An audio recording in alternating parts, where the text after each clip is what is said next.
All right, guys, thanks so much for listening to another episode of the CX Chronicles podcast. I'm super excited today, guys. We have really, I think I was just saying to Alex, it's only our second time that we've had a repeat guest on, but we have Alex Ross, co-founder and COO at Higher Hario CX, who's joining us on the show today. Alex, say hello to the CX Nation, my friend. Hey, everybody, how's it going? And thanks for having me on. Really excited to be a part of this.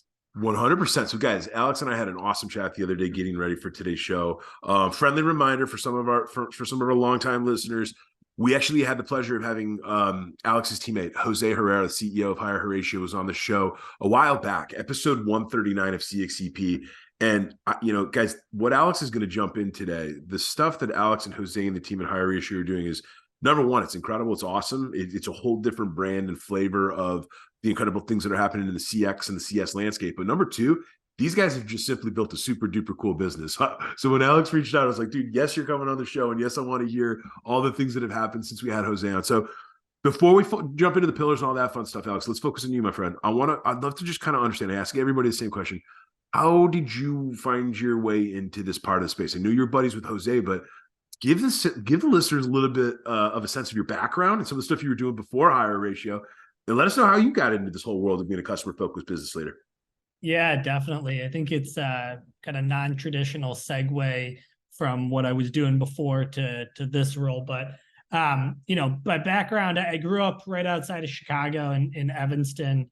And after I finished college at University of Michigan, I lived in Chicago for about a year, and then I ended up moving to New York City to go work for JP Morgan in one of their banking roles, which was a great experience. I did that for about 8 years, primarily focused on real estate acquisitions.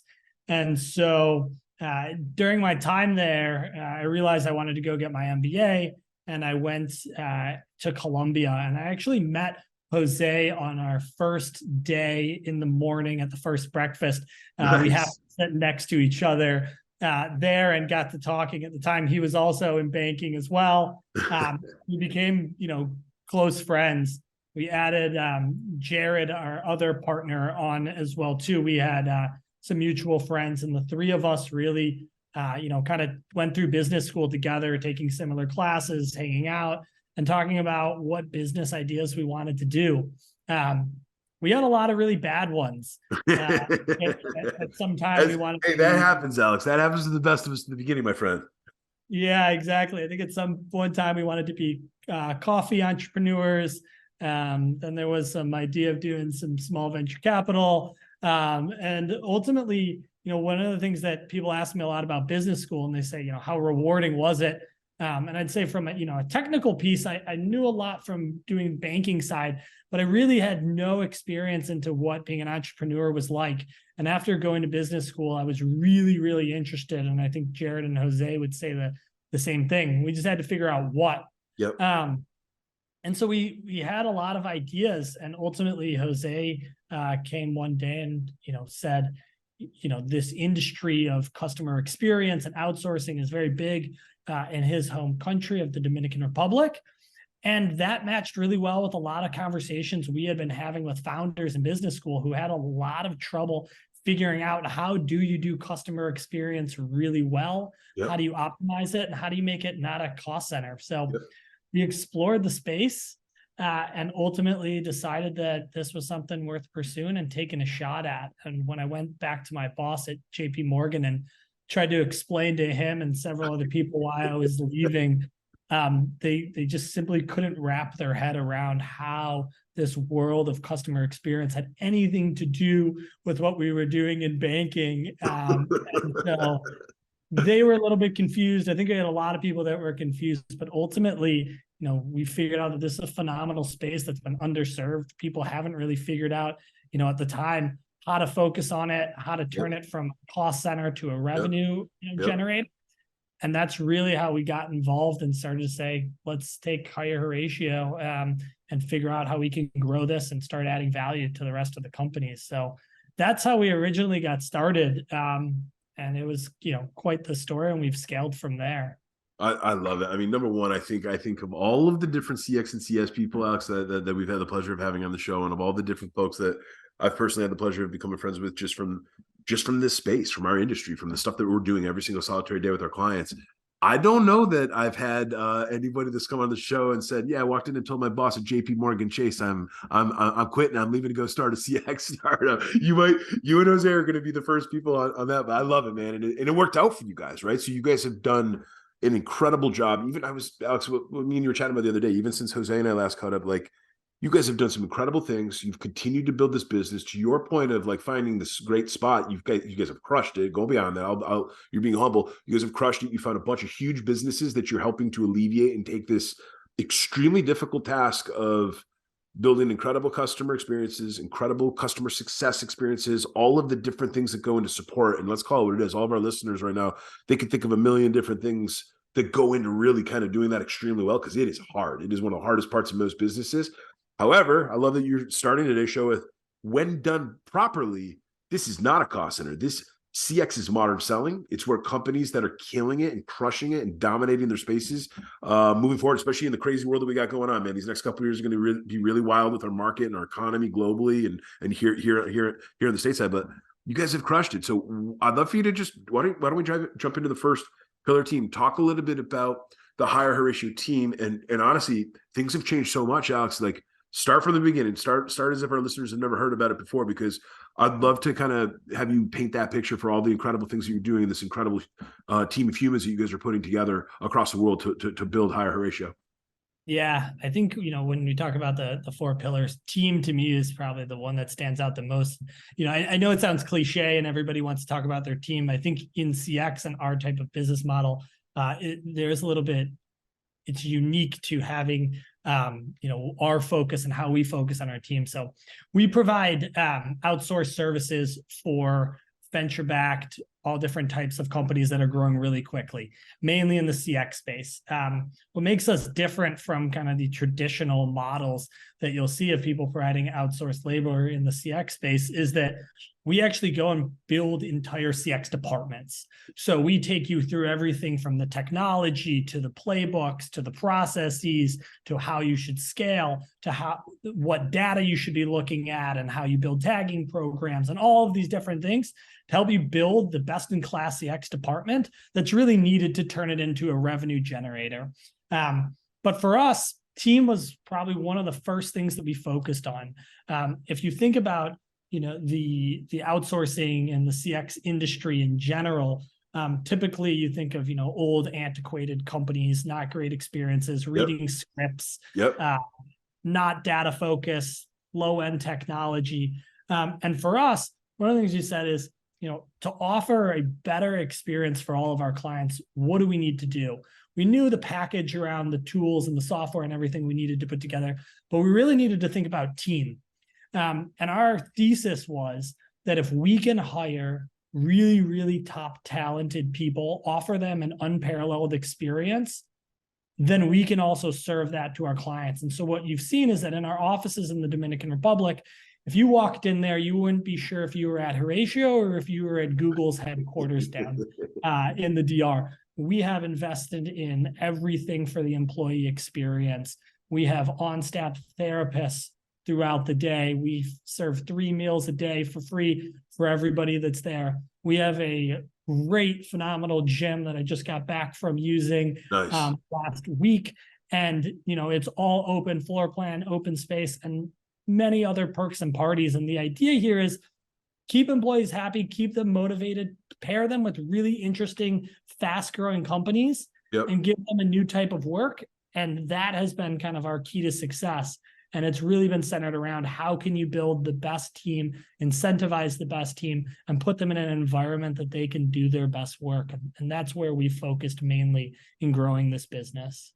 I love it. I mean, number one, Alex, it's I feel like we're always talking about in the show, but for customer focused business leaders that are fighting this good fight day in and day out, you just said something that we just can't say enough of, which is if you want to build incredible world-class customer experience and customer success, you got to start with the team, brother. You got to start with the people, the guys and the gals that are taking care of your customers, serving your customers, building your tools, utilizing your tools, writing or authoring the playbooks, right? Like thinking about what you could do with the feedback and how you can take action upon it.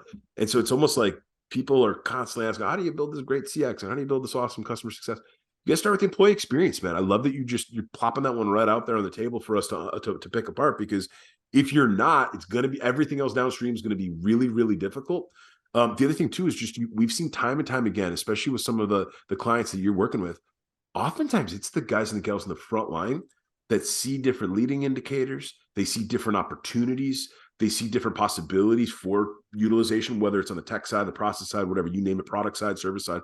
So, like, having a team of people that's fully vested, fully engaged, fully supported, educated, coached, that's how you're going to start to unpack all those other variables, man. So I love that you're calling it out.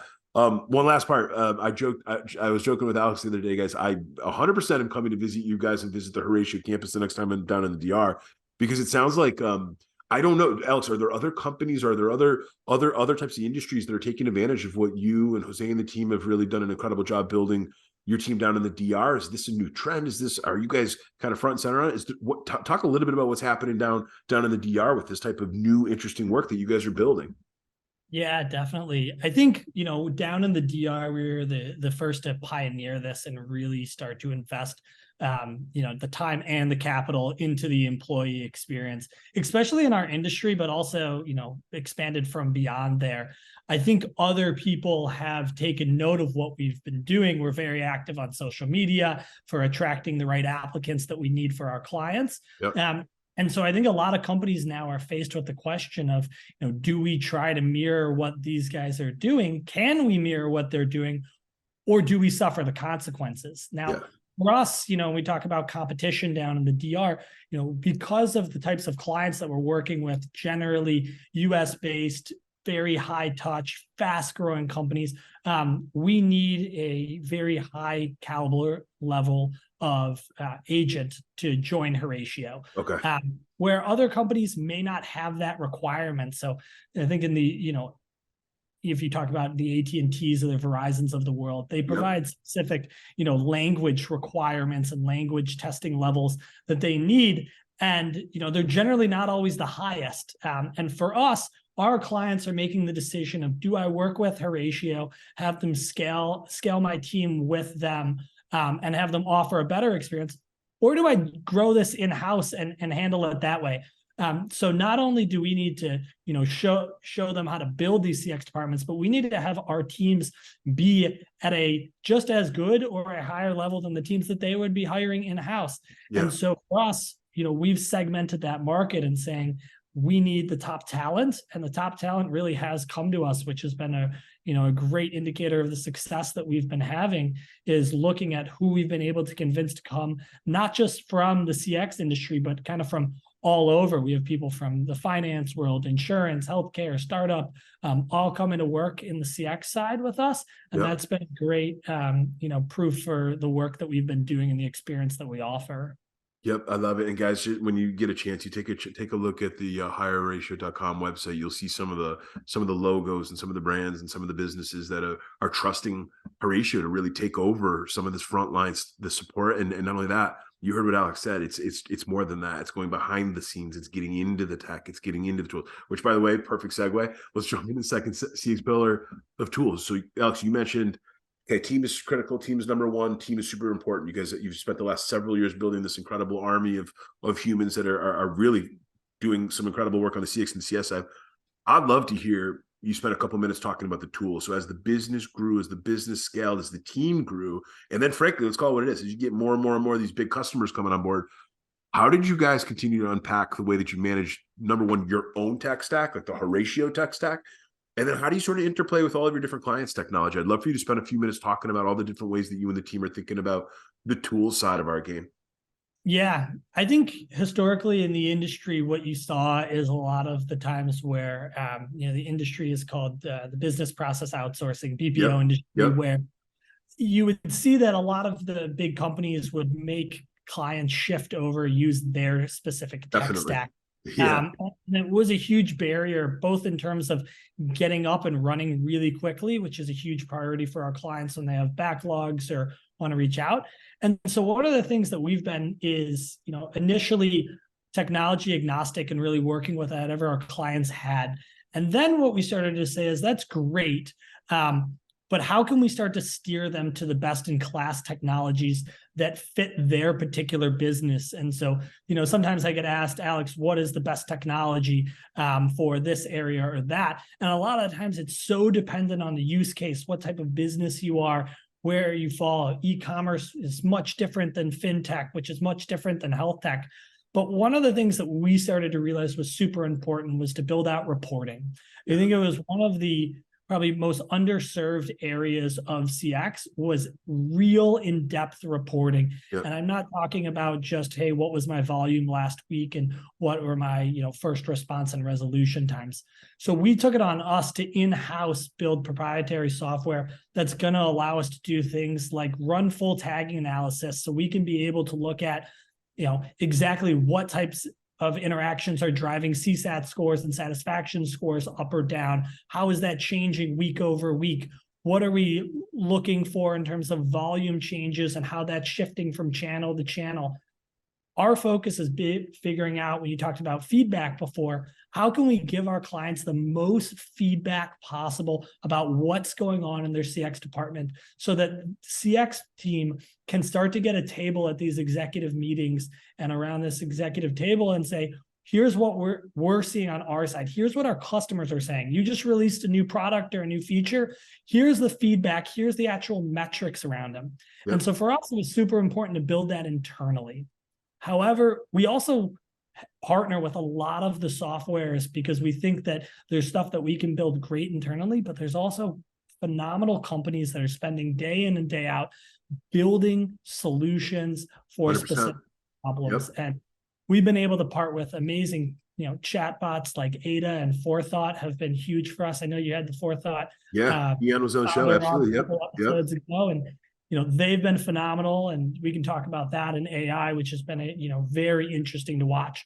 But also just seeing the CRMs develop, and for a lot of e-commerce companies, and working with companies like Gorgeous to be able to simplify how we're handling things and increase efficiency. At the end of the day, you got to ask yourselves, what does this do for the end customer? Am I serving them better? And is that, and secondly, looking at the efficiencies on your side and saying, how is that helping our business service that customer, both from a cost and optimization standpoint? But I think a good mix of in-house technology on the data side and then partnering with these best-in-class companies has been, the key to our success. I love it. I mean, Alex, what you just laid out there, man, let's call it what it is, especially for many of these venture capital-backed companies that are they're getting their bonfire started, for lack of a better term, right? Maybe they just got some product market fit. Maybe they finally got some revenue. Maybe they just started building out the team. Connecting all those dots and doing what you just said, taking a little bit of your in-house tech and a lot of your best in class or your SaaS partnership type of tech, and marrying it and blending it and normalizing it and aggregating it, and then being able to just come up with basic reporting that anybody can take action on. That stuff's hard. Let's call it what it is. I think for some of our listeners that have the luxury of being at a big, mature, maybe an older, more established, more mature company, right, where you've already got a full-blown data science team, you've got data ops, you've got sales ops, revenue ops, marketing ops, you guys probably aren't even thinking about this, you got $5 million of payroll helping to build that reporting for you. When you're in the beginning phases of building a company, building a niche space, finding your little groove, figuring out how the hell to put together actual revenue that's going to matter and allow you to build your team and scale into the future, this stuff's super difficult, right? It's really, really hard. Naturally, you see this process of, as different leaders come in, marketing's got their tools that they want to use. Sales and revenue have their tools that they want to use. CS, CX, maybe UX, they've got their tools and some of the tech that they want to use. What most of these growth companies struggle with, Alex, is connecting the dots. How do you begin to put all of this data together so that, number one, for lack of a better term, the organization's rowing the damn boat in the right direction. But then number two, so people understand what other folks in different teams, different departments, different focus areas know what they're focused on, know what they're worried about, know what they're excited about. Just kind of have a bigger, more aggregated picture of what that voice of customer, that pulse of that customer is really, truly showing. And so the stuff that you guys are doing with your team and your customers, that's why it's super, super valuable, brother. And that's why it's just like, this stuff is complex. It takes a long time, and not every business can kind of pick up and start sprinting with it, Alex. Yeah. And, we think about companies kind of on the maturity scale from, pre-launch to, them doing, hundreds of millions in revenue. I think they all probably consider themselves startups, but they're all very different kind of on that curve and what their abilities are from a reporting standpoint and technology standpoint. I see one of the things that I see some of the best in class businesses that we work in, despite the size, despite the budget that they have, is this emphasis on connecting systems and aggregating data together to use that to make real insights. And to me, I think if you go ahead and you look back at customer experience, probably 10 years ago, it was tough for somebody that was in that space at a company to get a seat at, that table and give their opinions on what they're seeing. I think now they're one of the first people that are looked towards to answer questions. And I think a big reason of that is because the CX world has moved, with other departments to a huge focus on data-driven metrics 100%. And results to explain what's going on in the business. We see this with all of our clients that are on subscription brands and are super focused on retention, right? I think in 2020 and 2021, when the market was great, everybody was focused on just growth. And hey, all day long. Your retention's there, not, we'll work on that later. And now that things have shifted, retention's huge. And when you think retention, the first thing we're going to is looking at CX. What are the interactions? How can we tag them in a way that we can figure out what's going on so that we can build these retention strategies? So we're helping clients build different retention programs that we're actually using at an agent level that are help reduce some of the churn that they're seeing. And again, it's all through data. And this is stuff that's being reported not only up to the C-suite, but also to investors, and telling them exactly what we're doing to help try to address some of the issues that they might be having with churn and retention issues. Yep. I'm so happy that you bring this up, because I think it's become super clear over the last 5 to 10 years that the same way that we so many businesses and so many executives and so many entrepreneurs and people that were building companies try to find sales, find new customers, the whole 9 yards. We focused on pipelines for the longest time. We still do. The pipelines are a critical part of making sure that you're keeping fresh blood coming into your business, i.e. net new revenue and net new customers, right? You got to have fresh blood coming. But customer journeys, right? And having an executive focus on sort of tipping the pipeline on its side and looking at from the very beginning of a customer journey all the way to the very end of it, where you're loyal and you're retaining them and you're bringing them back again and again and again, and you're spiking that LTV up and to the right. This is why I think I love that you bring this up, Alex. This is why you see the number of CXOs, CCOs, chief evangelists, all of these customer-focused roles, user-focused roles, i.e. revenue, money. And I think that we're seeing a little bit of a difference in most executive boardrooms around the appetite for some of the money that we traditionally would have spent on maybe marketing, like on marketing activities and marketing services and things that we always used to think would be like pouring gas into the top of the funnel just to get our conversions out of the bottom.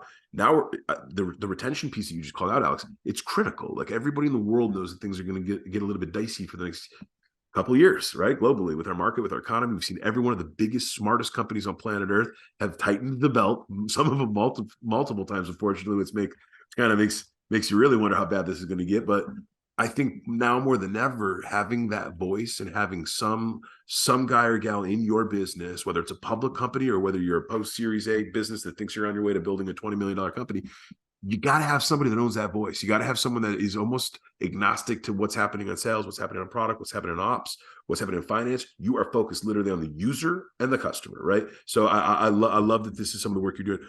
I'd love to jump into the third pillar of process. You talked about playbooks. You talked about spending a lot of time working with your customers to not only think about the team and not only think about the tools, but process. I'd love to kind of hear you talk for a few minutes, Alex, about some of the things that you and the team at Higher Hario are doing around curating or authoring or building playbooks. And then I'd just love to hear kind of just your own 2 cents around some of the things that like you've kind of been blown away by since leaving the banking world and entering this new customer experience, customer success world that maybe you didn't see it in banking, but you're seeing it every single day at Higher Hario around the process. I'd love to hear you talk about process for a few minutes.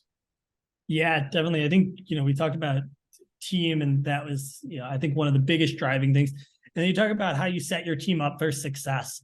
I think very quickly we realized that working with these fast but young venture-backed companies meant there were going to be a lot of moving pieces, a lot of things changing, not daily, but hourly. Sure. And it's a lot to keep up with. And so you think about, how do you get an agent to be knowledgeable, to have resources. And I think in the CX world, one of the biggest topics that people are talking about is agent empowerment, right? Yeah. How are you empowering them both with information and the ability to make decisions? Yep. That's ultimately how you get the best experiences. So for us, when we onboard a new client, the first thing that happens is we build out their playbook. A lot of the times the clients don't have them. Our playbooks outline everything from who you are as a business, key people, what you guys are focused on, what your mission is, your goals, all the way to policy, procedures, macros, tagging, video guides, everything that you need to be able to know to be able to service customers. Yep. And, we build these base versions for our clients when we get started off, and then we actually continue working with them. And then somebody on our client's team is fully responsible for updating the playbook every time new information gets sent. So after a meeting or after a Slack conversation, or if we hear something from marketing, we're constantly updating these playbooks so that they have real-time information that people can go to, search, and answer customers with the most accurate information. It's a huge, huge focus of ours. We use a number of different technologies to build them out.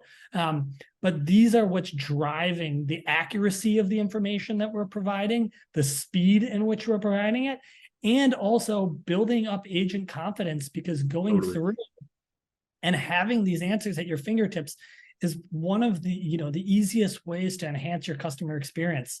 Yep. Too often do we talk with teams that, before they start working with Haratio and we've built all of this out, they say, a lot of this was stuck in one person's head. It was in a Slack conversation that you had to search through. And it's not scalable. And I think when you talk about, who are the right clients for us at Haratio, who do we work with best? I mentioned venture-backed companies, but it's really companies that are looking to scale.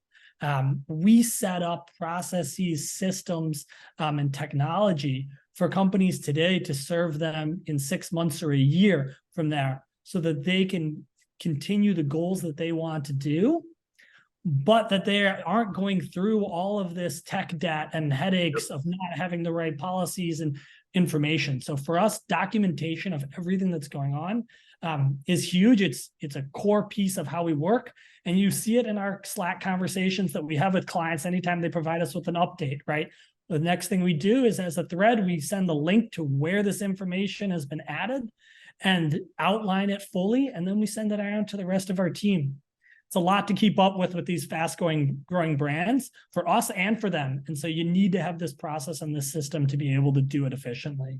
I love it. And I promise you're talking to someone that thinks about this notion of playbooks or capturing living SOPs or whatever you want to call it, right? Your living blueprint on a daily basis. And the last comment that you made there about these growth companies, more than anybody, because of the pitching and the constant pitching, pivoting, changing, iterating, fixing, breaking, all that fun stuff, that means that those companies and the companies in those positions, more than almost anybody, have to have a playbook to refer to because of the volatility. The volatility is so high that if you don't have a place or a source of knowledge or the gospel, for the lack of a better term, that everybody in the team can kind of go and look at it and see what the answer is for today, well, then that's the first starting part. The other big thing, I love that you talked about, like, the controlling and monitoring that you guys do. Tools change every single day. Leadership changes minimally once a quarter or every couple quarters. Customers change every single month, right? If your sales team is actually doing its job, you got new customers and new needs every single solitary month. And then just the ongoing, like, evolution and maturity of not just the CX side, but your product and your sales and the marketing. Everything keeps changing and getting better as a business grows, especially if they're under the right type of leadership, where they're constantly pushing for innovation. They're pushing for evolution. They're pushing for all this good stuff that's going to keep differentiating your business, differentiating your team, and putting you in a position for success. I just think that it's amazing, Alex, how many clients that we work with at CXC that are doing between 10 and 20 million a year. And same comment you just made. They don't have anything. It's like, wait, you got those two directors that you pay a lot of money to? They're the only people in the company that know everything that we're about to spend the next 3 to 6 months, like, defining and discovering and documenting and curating. And Alex, I think we're sitting here joking right now, but, like, a lot of companies out there, man, that's what it is. And it's crazy. Wow. It's such an easy practice to get into with capturing this information and storing it somewhere. Yeah. I mean, it's so many companies. And I think that one of the proof around this is, CX touches pretty much every area of the business. And so one of, our proudest moments every time when we're building out these CX playbooks is that, when we can see people not from the CX side in the playbook trying to find answers to whether it's a new product that they launch and trying to find all the different features, or it's something else. We have a lot of clients that use their CX playbook for onboarding new employees that aren't even working in the CX space. And they're saying, the first thing you need to do is read the CX playbook, go through it, understand it, keep it open all the time. And that's going to be your first day of training. And these are people that are in engineering, finance, and marketing roles, but it's giving them the best sense of who the company is and, what the values are. And I think the second thing that we're seeing outside of the playbook, which I've loved to see, and I think, great founders and great CEOs are doing, is when they're talking about training people, regardless of department, one of the first things that I've seen great founders and CEOs do is actually have people work on tickets, customer interactions. And that's where you learn the voice of who's the customer, who's buying, what are the problems, what do they care about? Again, this is just CX starting to take a bigger role in these businesses. And, the ones that can figure it out and are focused on it and allocate budget to it are the ones we've seen really grow the fastest. I love that you bring. I remember vividly. I'm going to share a quick story, Alex. One of the companies that I was a part of helping to build the CX and the CS roadmap for, one fine stay in New York City. This is, you and I were in New York City, man, the whole time together. It's funny. I always joke with Jose about that, but it was one of the biggest things we would do during our winter peak, right? When all of these people from all across the world would want to come to Manhattan. They want to have their New York City Christmas, right? And so our portfolio in Manhattan and in the tri-state would bump, would swell up. Every single listing that we had would get filled up for that Christmas peak. One of the things that we used to make our One Fine Stay folks do is join in on the action, on being on the front line, because it was such a massive peak that it didn't make any sense for us to do any of the crazy type of differentials with, doubling up our support capacity or doubling. It was a specific niche product. We needed the people that knew One Fine Stay to be able to talk to hosts and talk to guests. It was what it was. But we would have our friends from sales, our friends from ops, some of our product friends sitting on those frontline calls, taking host calls, taking guest calls right in the peak of Christmas, man. And I tell you, number one, it was fun because you're spot on. You get all these different ideas, different points of feedback. You get different suggestions. Plus, some of the people that were always kind of difficult with our CX and our CS team, they would come out of there with a hell of a respect for us and be like, holy, this stuff is really, really hard. Now we see what you guys are talking about with the customer side or the product side. So anyway, I love that. I love that. That's one of the things that you're still pulling them into. Alex, I'd love to dive into the fourth and the final CX pillar of feedback. And I know we hit on this a little bit. We talked about VOC. We talked about some of the different ways that you guys are kind of helping people see insights or seeing what actions, but let's zoom this one back into Higher Hario, man. I'd love for you to spend like a minute or two talking about some of the different ways that you guys are getting your customer and your account feedback today. And I'd love to figure out how you're getting some of the employee and that EX feedback from the massive army of Higher Hario folks that you guys have put together. I'd love for you to spend a couple minutes talking about feedback. Yeah, definitely. First, I'll talk about the company and then I'll go into the employee side, which is a big focus of ours. For us, when we first started off and we're trying to convince these, founders to let us handle their customer experience and outsource it to us, one of the biggest questions we got was, yeah, but, I've been doing tickets as a founder and, I get such great feedback and insights from everything that's going on. I'm scared to let that up. Sure. And originally we were like, they're exactly right. There's so much gold in these tickets, in this, information the customers are sending. And so at first we were like, okay, we're just going to go ahead and give you a summary of the feedback that our agents are hearing. So, we have weekly meetings with all of our clients. We'd pull together the agents and say, hey, what are you seeing? What are the themes? What's going on? And we'd send that to clients, and that was good, but it wasn't great.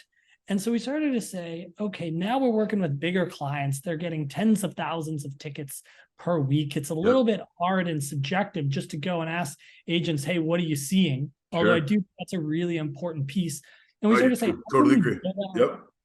How can we build out, systems and tagging analysis to actually provide insights into what is happening and what are we hearing? So a lot of the times when clients join Haratio, we look at their tagging and their system, and it's pretty basic. Yep. If it's an e-commerce company, they have refund, return, cancellation, customer question, are kind of some of the basic tags, and they're not really using that functionality. What we do is we pair them with our customer success team, and we revamp their entire tagging profile to go so that we can dive deeper into, okay, so it was a refund, but what else? Why was it a refund? What type of refund? What product are we talking about? I think that matches back into what you were talking about before with building the systems to provide you with answers, right? Companies don't care just generally how many refunds there were. Why were there refunds of this particular product in this particular time frame from this type of customer set, right? Those are the answers that you need to be able to give. And again, if you in a CX role can provide that information to the C-suite, you are the most valuable person at the table to do that. So the systems that we've been building out from a proprietary basis do exactly that. They analyze the tagging systems and figuring out how we match those with the rest of the business in terms of sales. They also match that with customer satisfaction scores and figuring out what are driving those, what's not driving those, what new products we've been launching or features we've been launching of changing that. So that's really where the feedback is so key. But as you scale and as you get to that tens of thousands tickets a week, right, you do need a system and to quantitatively be able to pull that information, or else, you're going to get lost with everything that's going on. So I think that's from a client side, what we're doing. From an employee side, we have a number of different ways that we're doing this. We have our quarterly survey where we collect an employee net promoter score each quarter, along with a series of about 5 or 6 other questions. We started to learn, originally we had about 15 questions because we wanted to know everything. We started to learn that sometimes too much data can be a lot, and you're not going to get the response rates that you need. But we asked people about a couple main things. We asked them how they feel, if they would recommend working at Haratio. We asked them how they feel about their manager, which is a huge predictor of how long people are interested in staying. We asked them how they feel about growth opportunities and options that they have. And we asked them about the fairness and how they're treated here. And then we open it up to just overall comments. We are tracking that and sending those reports and analysis to every manager at Haratio on a quarterly basis. And then they in turn come back with their action plan based on the results. They're compared to their peers, they're compared to the different averages, but they all have to come back and figure out what they need to do to start to improve these scores. And that's how we get a great barometer of how people are feeling at a large scale. We're at around 1,300 people now. So again, walking around and asking people how they're feeling is— It's an army, brother. It's an army. Exactly. And it's tough to get that feedback sometimes compared to when we were much smaller. So this is a big thing that we do.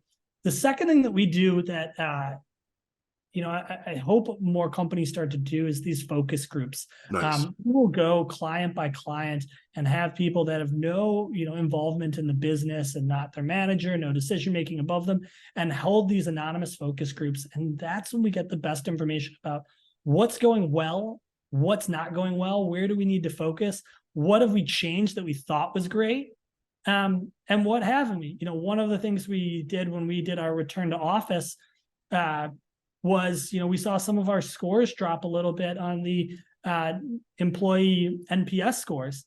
And we started to say, why is that? What's happening? And we held a number of these focus groups, and we started to realize that, a big portion of our employment base wanted to have a little bit more flexibility in terms of where they could work. And so we rolled out our hybrid work program as a response to that. And what did we see the next quarter? The scores increased dramatically. And then we looked at productivity of all of our agents, which is pretty easy to do in the CX space.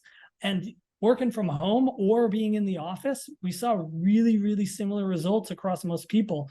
And so that was just an example of taking feedback and putting it into action, not just collecting metrics and reporting them to a team, saying, what do you do about it? And that's huge for us.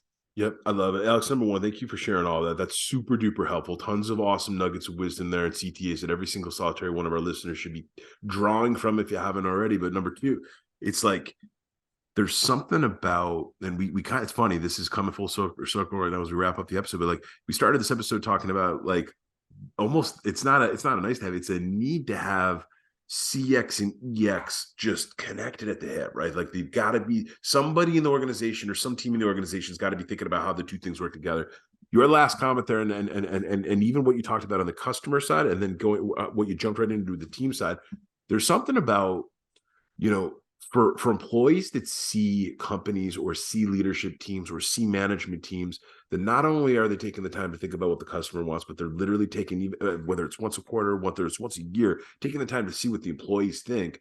I think as I've gotten deeper into my whole CX and CS journey, and myself, and as we've worked with more and more customers in CXC, I just think it's baffling how many companies don't do this. And a lot of those companies that don't do this, by the way, it pains me to say this, but they might be crushing it financially, or they might have found a little market niche, or they might have found a little sweet spot pocket area where they figured out where there was demand and they figured out how to supply it, and they're freaking crushing it from a business perspective, right? Sales goals are always getting hit, EBIT is healthy, companies operationally healthy, et cetera. There's a lot of them out there, and it sucks because like you want to say that you have to have the CX and EX burning together for any of that stuff to work. Not always the case, but I just think that, like in closing here, like we're about to enter a really interesting time, I think, globally, not just in the workplace, period, but just like in the world as being humans. And I think that it's kind of crazy. And it might take us a minute to figure out how to compute this or show the exact ROI or do the exact projections, but like it kind of just makes universal sense that people want to work at companies where their employers care about them as humans, as contributors, as people that are literally carrying weight every damn day to make that business work.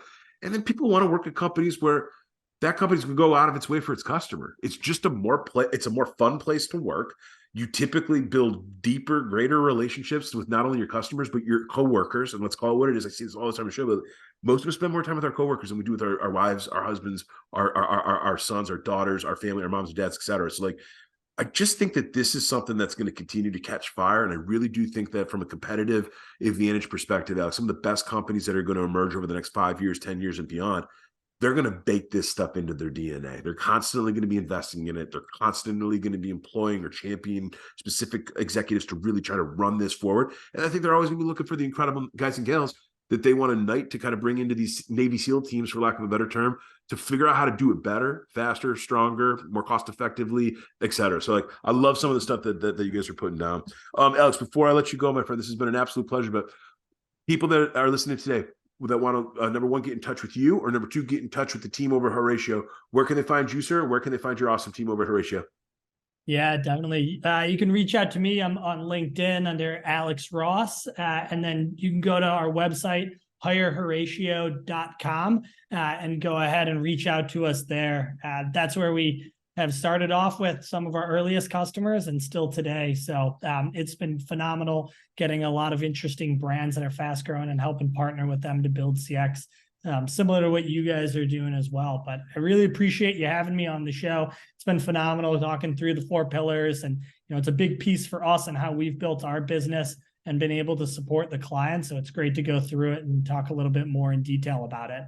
I love it. Well, Alex, it's been our absolute pleasure. We're going to be rooting for you and Jose and the entire team over at Higher Hario, and I'm going to look forward to chatting with you again real soon in the near future, my friend. And I want to get down to DR and see that campus tour. I'm taking you and Jose up on that offer for sure. Oh yeah, we got to be down there soon, right before it gets warm in New York City. I know, man, exactly. All right, Alex, thank you so much for joining the CX Chronicles podcast, my friend. It's been our pleasure. All right.